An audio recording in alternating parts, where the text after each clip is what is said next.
Hello and welcome back to the Shaw Local Bears Insider Podcast. We are live. I'm Sean Hammond, Shaw Local Bears beat reporter. He's Michael Dwojak, Shaw Local Enterprise sports reporter. Michael, we've got another game coming up. The Bears are still playing. I know it feels, at this point, after the loss to the 49ers last week, it feels anticlimactic to prepare for these games. They're sitting there at 4-9, but we got the Vikings on the horizon. It's a Monday game, so we're actually doing this a little bit early, at least per the Bears schedule. We don't have the full injury report and stuff, but another game. How are you feeling about this game? Are you getting up for this? Are you just waiting for it to be over? What's the deal here, Michael? Yeah, I feel like we're kind of caught in, you and I were kind of talking about it before we jumped on, where we're just kind of like, oh, like we're in the same position and we're kind of looking for, the high ground, right? Of just being like, well, at least it's not this or whatever. Like Yeah. we're talking about this instead of, talking about, how what we expected this game to be a team that's, playing for a playoff spot at this point. We expected heading into the season that that this team was supposed to be, trying to get in. Are they going to be able to get that 10th win? Is 9 wins going to be enough? And, here we are. They're 4-9. I don't know how confident many people are that they can pick up another win. I mean, just looking at the schedule and with the 4 remaining teams, playing for something and trying to get into the playoffs. Yeah, it's an interesting situation. It's not great by any means, and not one that we kind of expected them to be in. But at least there's only 4 left, right? So there's some at least that's something to look forward to. I know Cole Kmet and Jalen Johnson were kind of optimistic a little bit this week, so maybe I can kind of pick up on their positive mindset. Yeah, there's only 4 left, and like you mentioned, they're all against playoff teams, or at least teams that, if the season ended right now, would be in the playoffs. The Seahawks have been playing well lately too. Like, that was supposed to be the easiest one in this stretch, and it's not looking particularly easy for the Bears. Obviously, the Vikings coming up this week. You got the Lions and the Packers on the schedule too. So yeah, those are some of the best teams in the NFL. Those are 4 of the 7 NFC playoff teams right now. It's going to be a tough stretch here. We got to see how this team bounces back after a really unimpressive start to the Thomas Brown experiment. I don't want to call it the Thomas Brown era, because it could just be a month.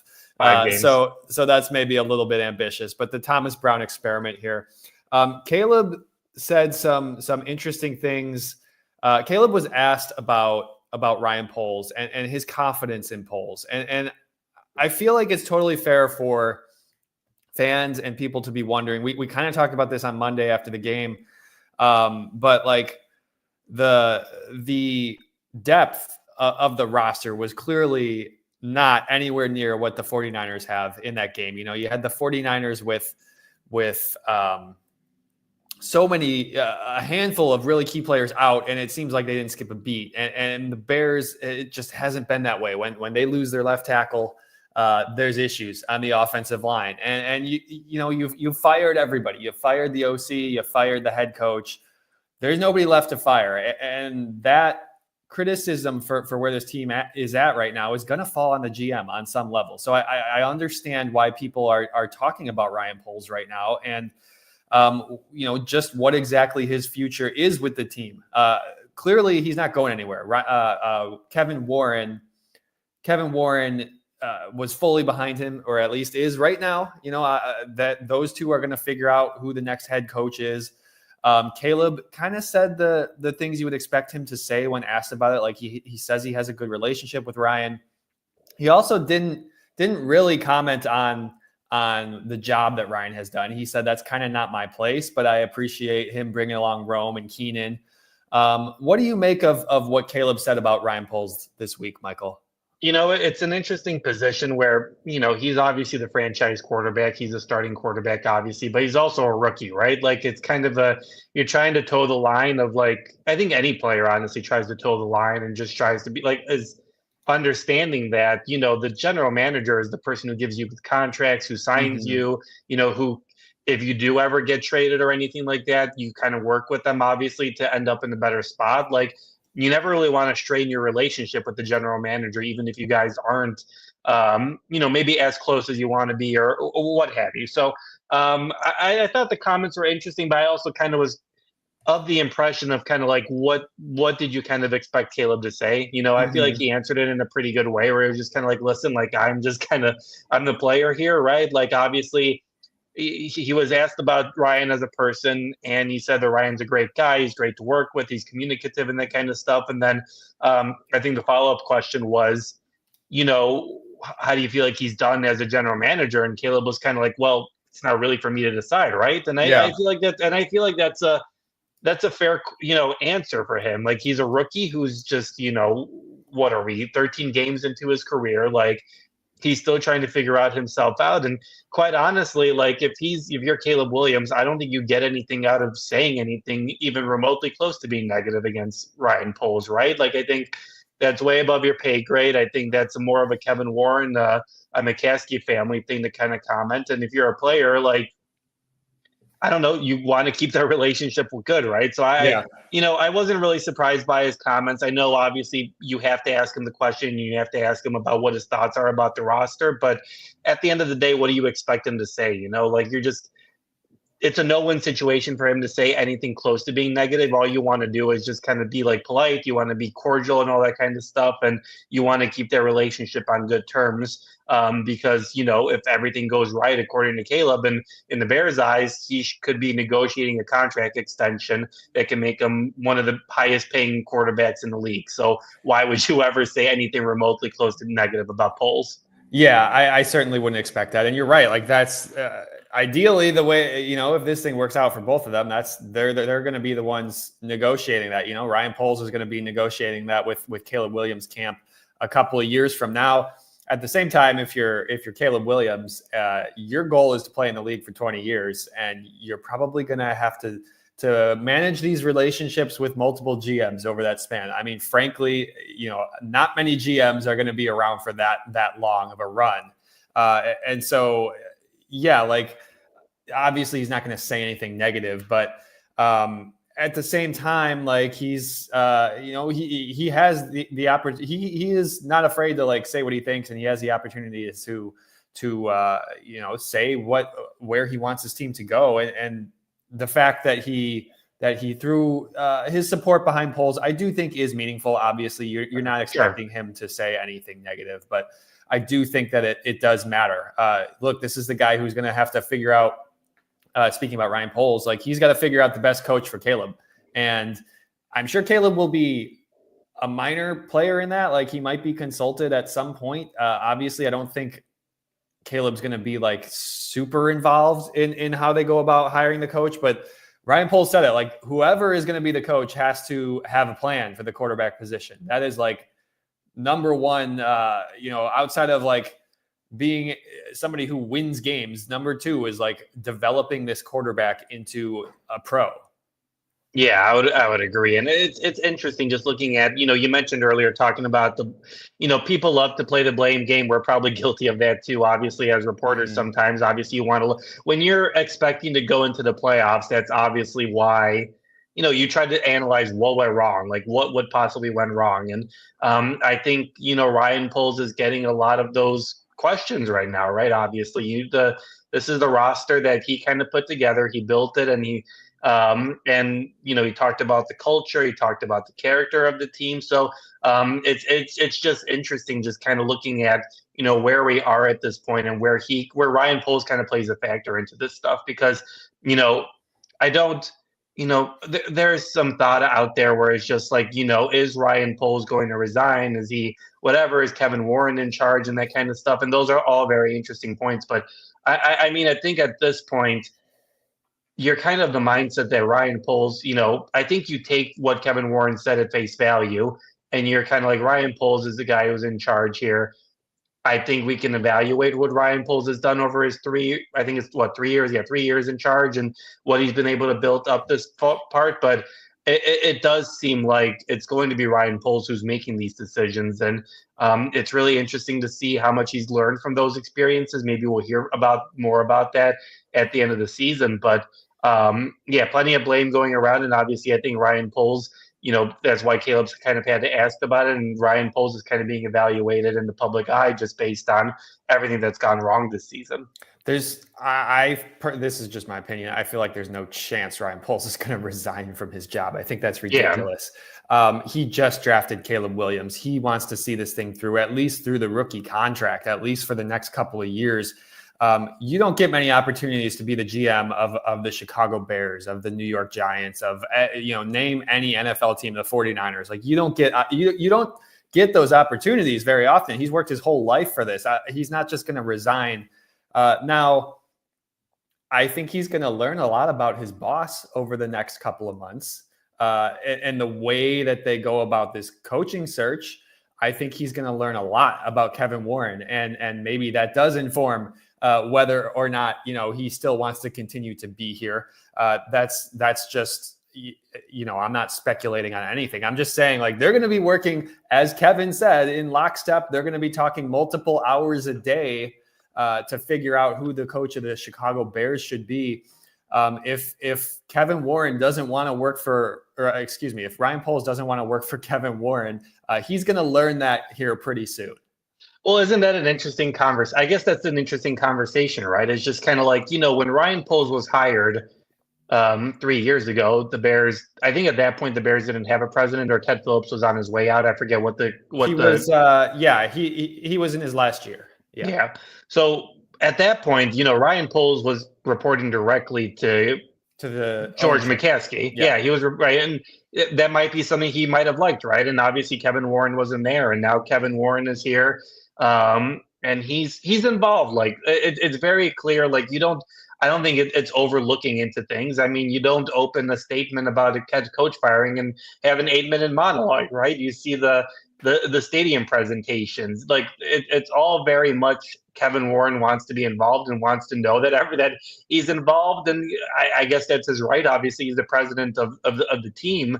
But yeah, it's really interesting just to kind of see, if you're Ryan Poles, maybe this isn't what you signed up for, right? Maybe you're like, well, I really like being able to report to ownership right away. I'm the guy who's doing football operations. I can understand that, but I also agree with you. I mean, there's only 32 of these positions, and it's very unlikely that a lot of these guys are able to find a second GM opportunity, right? Like, Ryan Pace hasn't done that. Like, you've seen so many GMs who just haven't gotten a second opportunity. So maybe it's not exactly what he signed up for. Maybe it's not perfect, but at the end of the day, I mean, you've got Caleb Williams, you've got your number one, you've got your franchise quarterback. Yeah. You've got a decent amount of cap space. You've got pretty good draft capital. So I think if you're Ryan Poles, sure, it's not ideal. Maybe you've got a louder voice in the room than you expected to have. But at the end of the day, it's still a pretty good situation. And unless this turns into a White Sox situation where, Ryan Poles isn't allowed to make the decision, or he doesn't really have a voice, I wouldn't imagine he would resign from the position, or, even think about leaving it. The only scenario that comes to mind for me that I would realistically see him choosing to walk away is if the Kansas City Chiefs GM job opens up. And Brett Veach is 46 years old. He's not going anywhere. Yeah. And so I don't really see that playing out. Stranger things have happened, but that's of course where Ryan Poles came up, spent much of his career learning how to run a front office. I just don't see, I don't agree with the narrative that Ryan Poles is going to be looking for a way out or anything like that. He's going to hire this coach, and he's going to be very invested in how this coach does and what happens with this coach moving forward. If you guys are joining us live on YouTube, thank you. Hit the thumbs up. That's a great way to support the show. If you're listening after the fact on Spotify or Apple, please leave us a review. That's another great way to support the show. Head over to shawlocal.com, read all our Bears coverage, and please consider subscribing. That is the best way to support us. And of course, you can always look out for our Twitter pages. We will let you know when you're going to go live. When we're going to go live, if you want to join us, you can come see our beautiful faces, my posters, Michael's bookshelf, and you can join the conversation here in the comments. I see some of you guys already in the comments. We will get to some of your thoughts on the Bears. Actually, Rick had a comment that I want to get to right now, since we're on the topic. The Shane Waldron hiring was a failure. The head coach, obviously, they fired Matt Eberflus. Luke Getsy didn't work out. What gives us confidence that Ryan Poles is going to be able to get this right, Michael?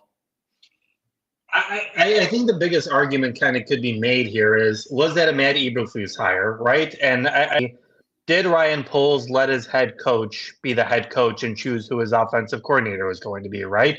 And obviously, I know Ryan Poles was part of the conversation. He was part of the interview process. He was obviously obviously he was at the combine, but he was talking to all these coaches. But there has to be some sort of thinking that this was a Matt Eberflus hiring, right? And kind of thinking, I know that it's kind of been thrown out there a little bit about Cliff Kingsbury, like maybe Matt Eberflus didn't want Cliff Kingsbury because obviously he's a big personality and someone who could potentially, come after his job and that kind of stuff. So there's a human element to all of this too. But, I think there's a lot that you can blame Ryan Poles for. I think when, we can examine his record and we can look at what's gone right and what's gone wrong. I don't know if I necessarily would put Shane Waldron on Ryan Poles. He played a factor in it. He probably had his hand in there too. But that really felt like a Matt Eberflus hiring where it was kind of like Ryan kind of wanted to be a relatively laid back general manager, let his coach hire his staff. And that just kind of seemed like Matt Eberflus hired who he thought would be the best offensive coordinator, but also someone who would be the less competition when it came to his own job. That felt like a very Matt Eberflus hire. And just the fact that, look, Flus loved that 49ers, Rams, Shanahan, McVay style of offense. He was always going to go with somebody on that tree. That's where Luke Getsy came from under Matt LaFleur. And Cliff Kingsbury didn't fit that. And so I was not surprised at all when the Bears did not pursue Cliff further. And Shane Waldron, worked under McVay as well, as did Thomas Brown. Those guys worked together on McVay's staff. That was a very Matt Eberflus hire. And you do wonder, like, okay, Ryan Poles, how much freedom did he give his head coach to make that hire? It feels like he pretty much let Flus, run the show, and he was there to consult. You wonder if that's how he would like to go about hiring his head coach. And you got a president who seems like he wants to be very, very much involved. Yes. I think that's I think that's a polite way of saying it, Sean. And so, it's fair to wonder, how's that going to work? Are there going to be some knocking heads there? I think the question is totally fair. I think it was totally fair to press Kevin Warren about, well, what happens if you disagree? Because that's a very real possibility. But there's another comment here from Crooked Commish. Thanks for joining the show, Crooked Commish. He says, do you think Ryan has done enough to get a contract extension? And this is a super interesting question. We don't know for certain how long his contract is. There's been some reporting out there that it was 4 years. It's probably 4 or 5 years. If it was only 4 years, you're going into 2025 in the last year of his deal. Me personally, this is just my opinion. I feel like he has done enough to warrant an extension if you're getting towards the end of that deal. Because look, he drafted this quarterback. I really don't think that you're going to, with minimum 3 years on Caleb's contract, potentially 4 with the fifth-year option on his rookie deal. I really don't think you're going to change GMs at this point or next year even, because this is Ryan Poles' construction, this whole roster. He's only had 3 years. I know that feels like a long time in the moment, but like it takes a while to turn these teams around. This was a full-on rebuild. I mean, they pretty much lost on purpose the first year. You could pretty much call the first year a wash. And so I feel like even though it's 100% fair to criticize the offensive line and some of the things in the trenches and some of the decisions that he's made, there's been bad deals. Chase Claypool was terrible, and a bunch of other, Velus Jones didn't work out. That's fair. GMs are going to miss on stuff. I feel like he's really going to look at this offseason and really, really, take a multi-pronged approach at fixing that offensive line. And I feel like you just got to give him a little bit more time to see if he can do that.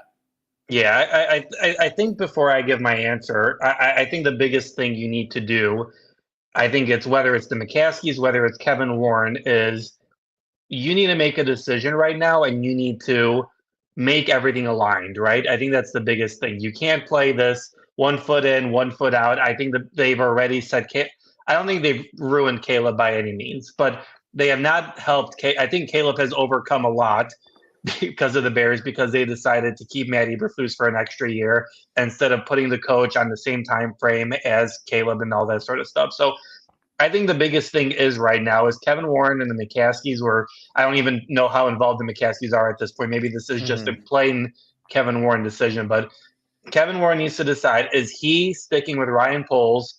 And if he is, then he needs to have that him on the same timeline as, his new coach. He can't go into this.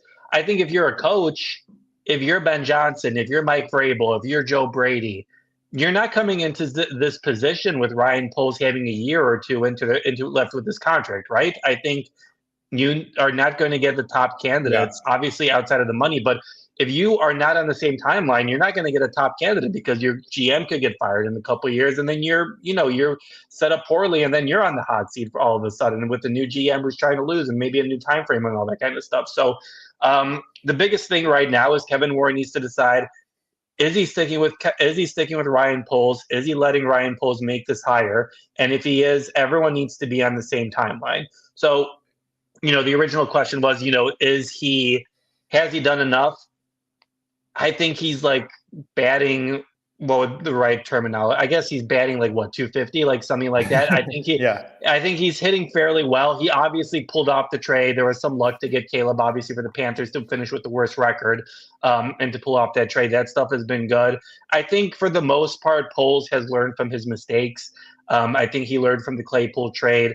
I think he learned from other things. But he signed Nate Davis. He held on to Velus Jones too long, right? There's still some mistakes that are happening here. The offensive line is not as deep as he said it was going to be. So I would give him an extension. I think every general manager should get at least 2 head coaches. So I think you extend him.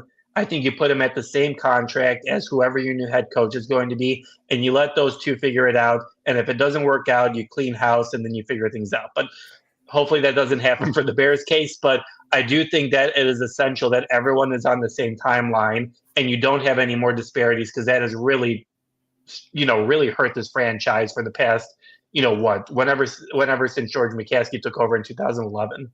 You would think that would make sense, but this is the Chicago Bears we're talking about. So, they had the chance to maybe do that last year, but they kept Flus, and so who knows if that's even something that's on their mind. I mean, Kevin Warren wasn't here for most of that stretch that Sure. You're talking about, and so he has his opinions on it all too.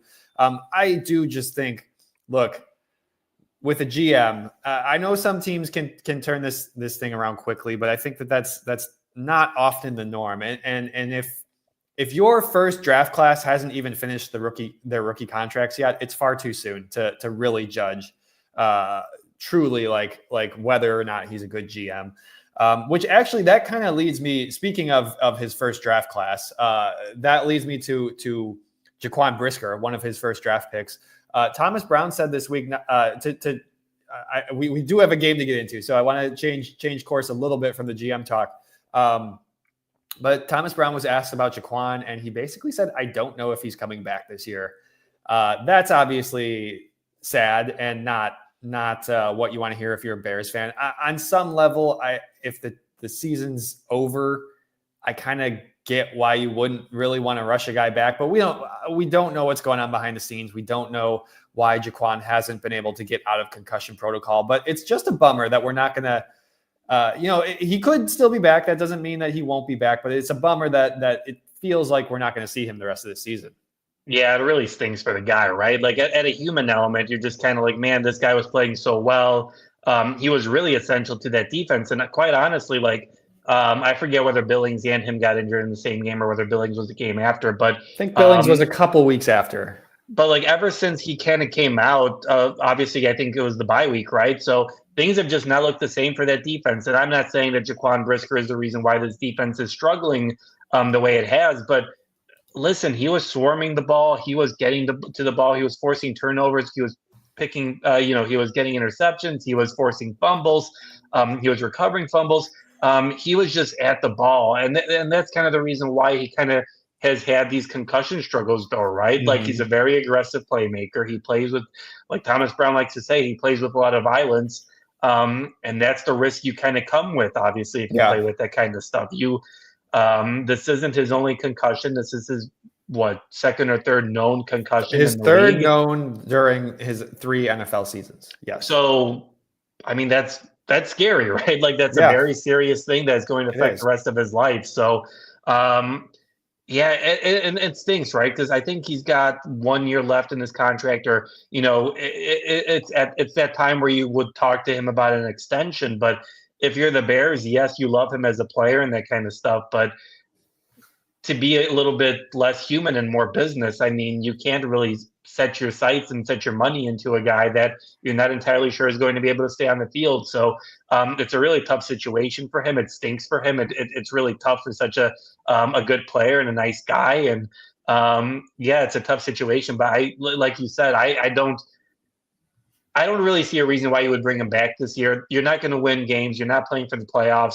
Why risk his health at this point and risk getting another concussion? Let him just figure things out, get back in the offseason, work things out, and hopefully you can just kind of get back into your offseason program and hopefully, be a big factor for this team next year. I know that's not what Jaquan wants to hear, but sure. Look, he hasn't played or practiced in 2 months, over 2 months. You're going to need him to be in practice probably at least 2 weeks before you put him on the field. You're running out of time. Like, I just don't see why you would rush him back. Because you're right, Michael, he's such an important part of the defense. He was one of their top tacklers, period. Along with those linebackers, he had 105 combined tackles last year when he played 15 games. We've seen him be such a dynamic player. He can sack the quarterback. He's really good on blitz opportunities. He's really good, just physical up front. It's not a knock on Elijah Hicks or on Jonathan Owens, but those guys just don't play. They're just not the same player. He's got such an interesting body type with his size that he can play all those different spots and still be back there as a safety. Like, he's a really versatile player. And you're right in the fact too, that, I mean, this could be costing Jaquan money, unfortunately. Like, this is year 3. As soon as week 18 finishes up, I think it's either the Monday or the Tuesday after week 18 is when these guys who finish their 3rd year on their rookie deal can start negotiating contracts. That would be Jaquan Brisker, that would be Kyler Gordon, that would be Braxton Jones. And they have 1 more year on their deal, but they can initiate those conversations. And unfortunately, if you're the Bears, like, or if you're Jaquan, I should say, this is gonna hurt your leverage, and it's probably gonna have to play out next season before you can really before the Bears feel comfortable handing you money. Yeah, I think it's tough. And you mentioned those guys, Sean. I mean, who of those guys are you talking about the Ryan Poles conversation, who of those guys are you comfortable giving money to, right? Like, Brisker obviously has played very well, but the concussion stuff is very scary. And I don't know if you can make an investment in him. Braxton Jones has not become the left tackle that you thought he was going to become. Kyler Gordon, maybe you do, but then you invest in that. Is that going to be an essential part of your next coaching staff's, how he wants to play the defense, right? So that's a good question. So these are all interesting. Just like, who are you talking to, and who are you extending from your first draft class, right? And I think that kind of goes back to what we were talking about with Ryan Poles. Is just kind of like this. It's interesting because at the moment right now, I don't think other than maybe Kyler, and maybe you talk at a team friendly, cost or something like that. I don't know if you're really talking to them and really offering the house or anything like that.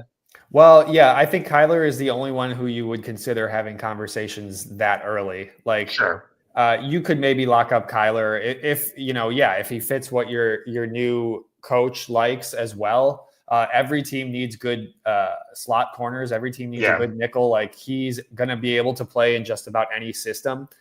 So yeah, I think Kyler, Jaquan, you got to play out next year. I would say same thing with Braxton. Like, play out the 4th year. You're obviously you're probably looking to upgrade that spot over the offseason.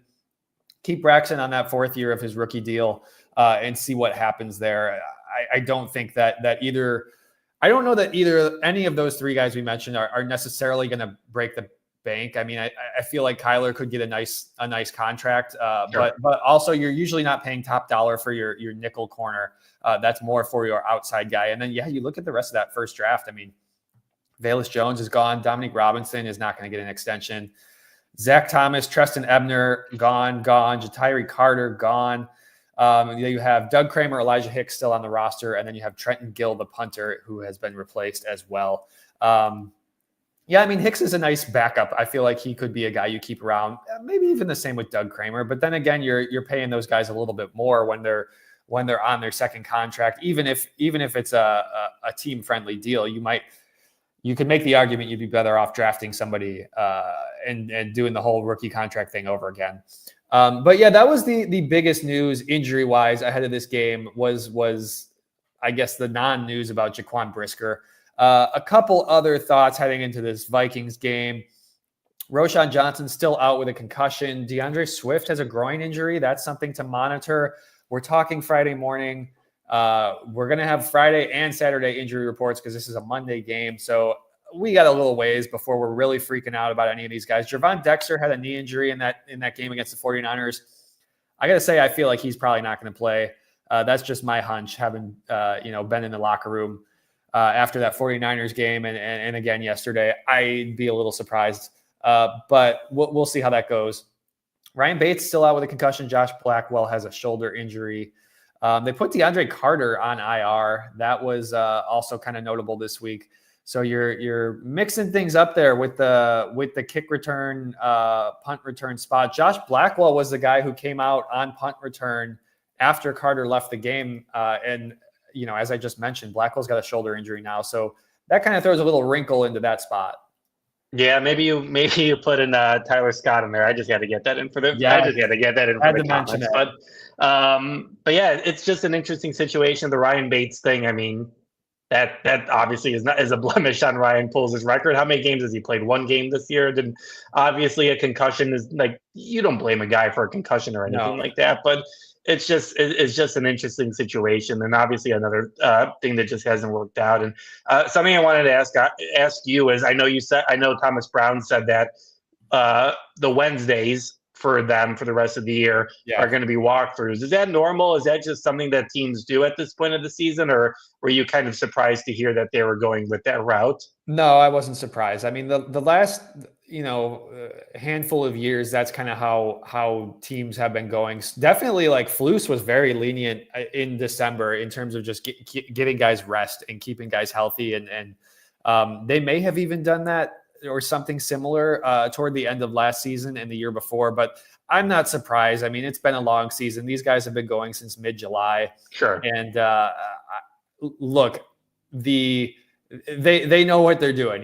They at this point in the season, even the rookies are kind of no longer rookies. You've been around for most of the season.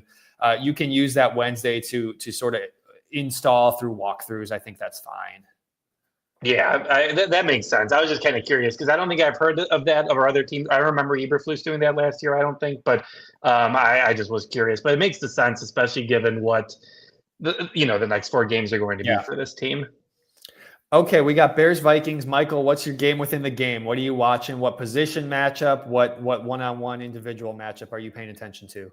I mean, I'm going to be redundant for the rest of the year, and I'm just going to say Caleb. I'm just all I care about. I think all anyone really cares about at this point, and there are other position evaluations. Obviously, there's a lot of big decisions that Ryan Poles / Kevin Warren, depending on how you want to look at it, are going to have to make this year. Yeah. And there's a lot of big decisions you got to make. Who are you re-signing? Who are you maybe cutting to kind of get some more room in your salary cap? But for me, the biggest thing is Caleb, right? How is he going to develop? How is he going to continue to get better? Does he have a better performance? I think everyone needs to have a better performance after that first half against the 49ers last week. But listen, like, you can blame the play calling all you want, but eventually the players need to perform in the first half. And that's on Caleb too, right? Like, he needs to make the right plays to pick up first downs. He needs to figure things out. Obviously, it's not just on him, but I would like to see him have a quicker start than he's had for much of the season. And that's the biggest thing I want to see from him. Can he get the first half offense going? Can he put up points on the board, whether that's field goals, whether it's long drives? I think that's the biggest thing I want to see right now. You need to start. If you're going to continue your development, you need to get things going much quicker. You can't play hero ball and stack up the numbers when the opposing defense is just playing prevent. So I think we need to see quicker starts from Caleb, and I'm curious to see whether that happens against literally a better defense from Brian Flores in a very hostile environment in Minnesota. I was just going to say that, like, this is going to be a tough place to get off to a fast start because it's loud at the start of the game in Minnesota. And on third downs, it gets really, really loud in that building. This is Caleb's first time playing there. I do think that is going to be a challenge. Obviously, he's played in plenty of big stadiums, plenty of loud places, but that's going to be a challenge. And I do think that's going to maybe affect the game early on.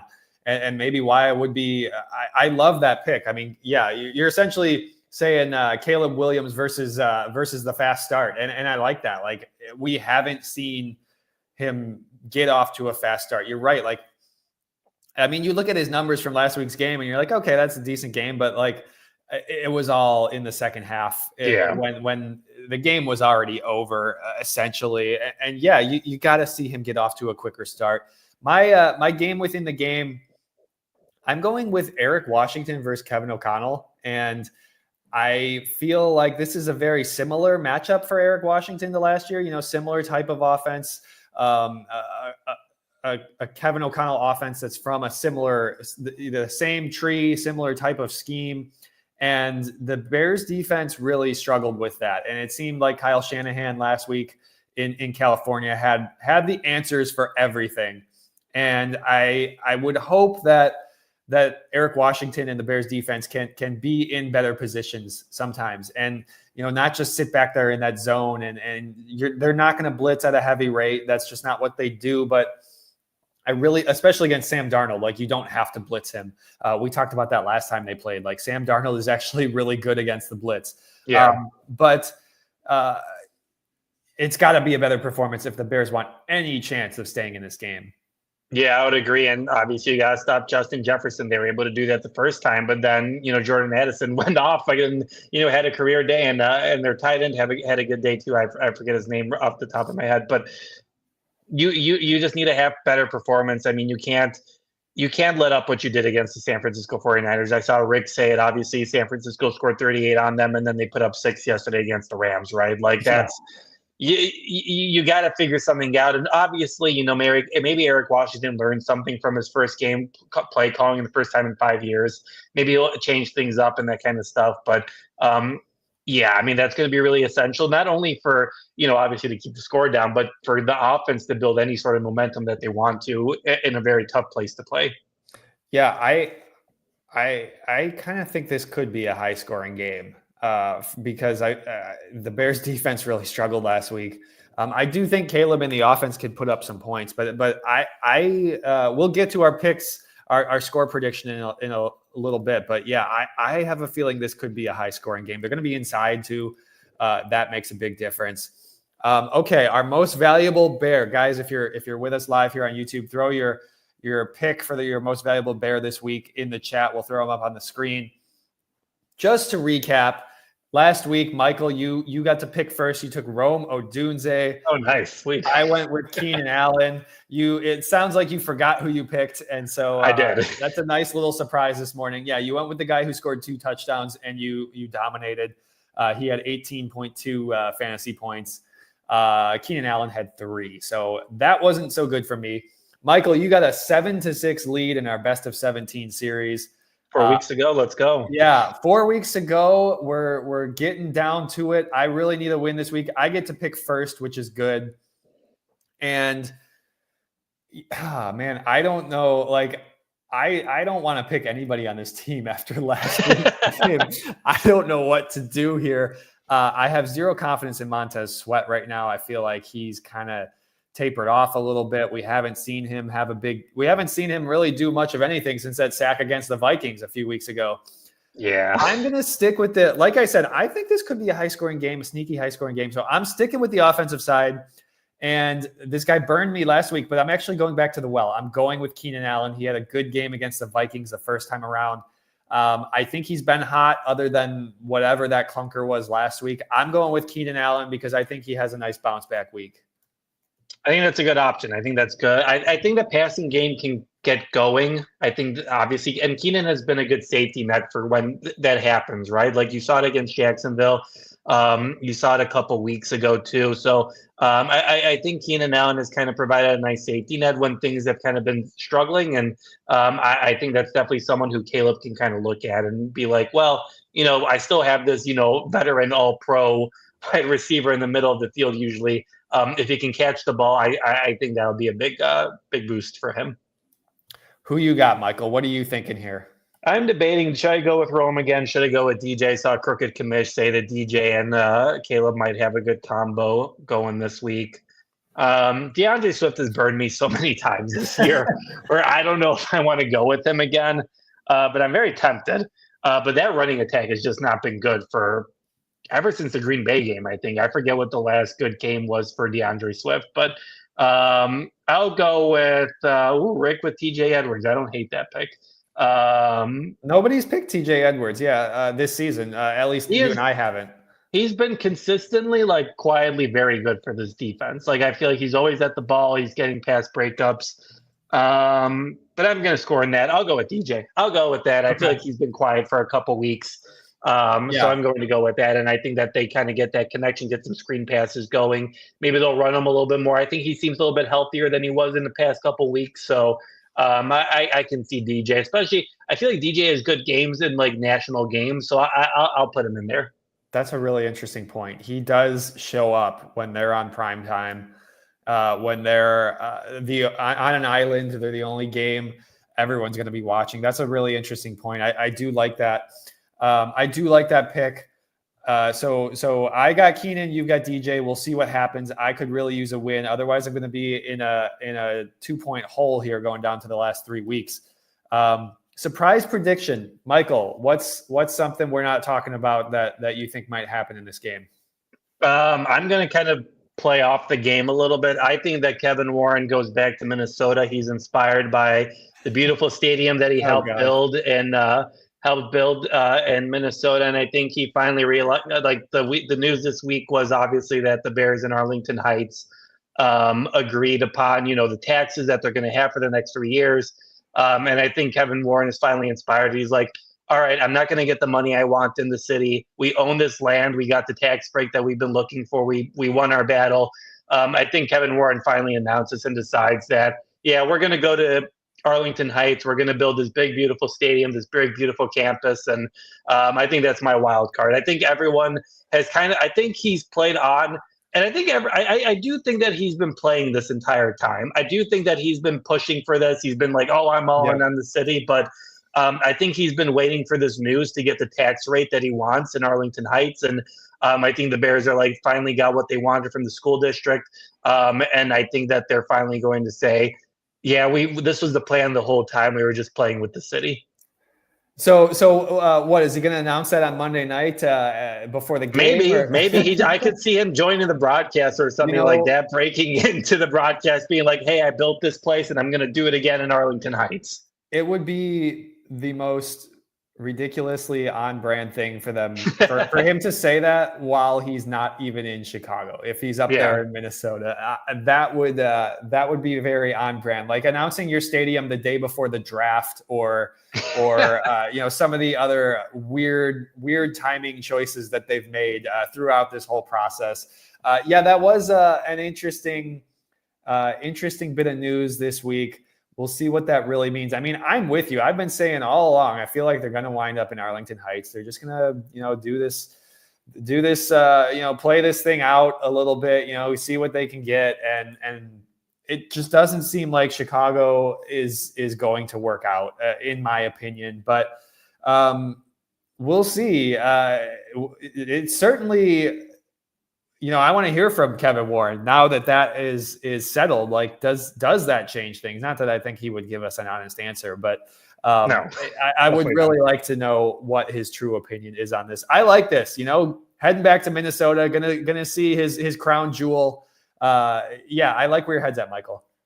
Yeah, it just seems like it all makes sense. This team really needs a PR win, right? And I don't think they're not going to get the money they think that they can get from the city or the state. It's not going to happen. The days of taxpayers giving billionaires, money to build their stadiums and make money off of it, that's not going to happen. And I think it's always been a ploy. I think they've always had their hearts set on Arlington Heights. They went to the city. The school districts in the city got a little bit nervous in Arlington Heights, and they're like, fine, we'll let you do it. They realize that the benefit is too great to pass up. And, I think maybe there's a little bit of him right now that he's kind of like, I'm still wanting the city, but I think he'll go to Minnesota and realize, oh, I can't have this in the city. I'm going to do this in Arlington Heights. Surprise prediction for me. I'm sticking game related. I'm going with the Bears have no turnovers defensively. I think they were very lucky to get one in that 49ers game right there towards the end. And they have, they've gotten a turnover in pretty much every game this season. I think there was they only missed out in the Commanders game. That's their one. The Commanders game was the one game where they didn't have a turnover. Defensively speaking, I think, look, it didn't look good last week. I don't see why it's going to be marginally, but why it's going to be leaps and bounds better. They might play. I would hope that they play a little bit better than they did in that first half against the 49ers, but I don't know. I just feel like on some level, this group is checked out. They've been working so hard to keep this team in games through the whole season, and you're sitting at 4-9. It's just hard to keep that up for the length of the whole season. I do think there's going to be a lot of points scored for the other side. Yeah, and this will go into my overall prediction, but I'm just not confident that this offense can get it going and stay on the field. And after a while, if you're the defense, like you're tired, you're bruised. It's been a long season.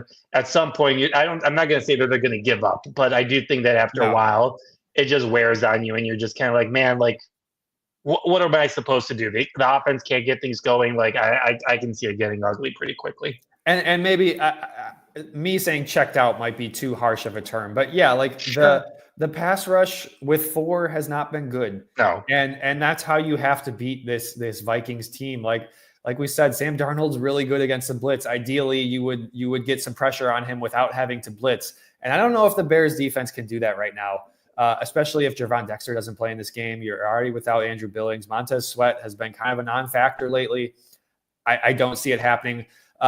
You know what? I'll just segue that right into my pick. I'm going Vikings 35, Bears 23. I do think this will be kind of a high-scoring game because they're inside.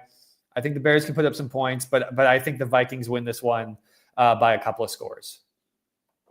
I think I like that score for the most part. I think that's a little bit too much scoring for the Bears from what we've seen. Okay. Like for the past, I feel like the biggest thing is like all the points we've kind of seen have kind of been prevent defenses and that kind of stuff. Even from the NFC North games, it seemed like a lot of that was just kind of like, them like just trying not to give up the lead, and then they gave up the lead. So I like your head at with 35. I'll go to 35-17. I think Bears get some touchdowns late. I think that I'm really in a proven mode with this offense at this point. They're going to be in Minnesota. It's going to be a hostile environment. It's probably one of the best environments other than maybe Kansas City in the entire league.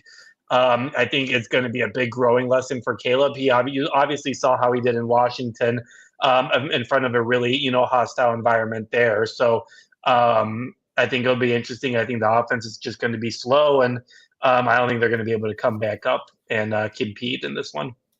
Yeah, Weather on the Go thinks my 23 points is a little ambitious as well. And it sounds like you do too, Michael. That's fair. It's going to be a tough environment. Weather on the Go says 38-17 Vikings. If anybody else has a score, we'll throw it up on the screen really quick before we get out of here. But yeah, that's fair. Maybe I'm being a little ambitious. I just think that they were able to score some points against the Vikings last time. Now I know it's a different environment. You're seeing a team a second time. I don't like going against Brian Flores a second time because I feel like he could switch some things up. They didn't actually blitz Caleb a crazy amount. The Vikings were under their season average in terms of blitz in that game by about 10%, like a fair amount. Maybe that changes this week. Maybe they bring a little bit more pressure at him. I wouldn't be totally surprised if that's the case. But yeah, we're not too optimistic about the Bears, are we, Michael? No, I'm not really optimistic. I don't think there's reason to be, right? Like, we haven't seen anything to be optimistic. You saw a little spurt against division games, and division games are always close. That's just how things kind of are, right? But I'm pretty much in a proven mode at this point. Like, I think if you're a Bears fan, obviously, you want to see Caleb develop. You want to see what pieces you have there. But at this point, it's just developmental pieces and maybe enjoying a road trip to Minnesota and just checking out a really cool stadium at this point. All right. On that note, we're going to get out of here. Thanks to everybody who has joined us live. Once again, hit the thumbs up. That's a great way to support the show. We would really appreciate it. Please subscribe and leave us a review on Spotify and Apple if you're listening after the fact. Keep an eye on our Twitter pages. We'll let you know when we're going to go live. As always, head over to shawlocal.com. Read all of our Bears coverage. That is the number one best way to support us is to head to shawlocal.com and consider subscribing. He's Michael Dwojak. You can find him on Twitter at mdwojak94. I am Sean Hammond. You can find me at Sean_Hammond. This has been the Shaw Local Bears Insider Podcast. Thanks for listening, everybody, and have a great weekend.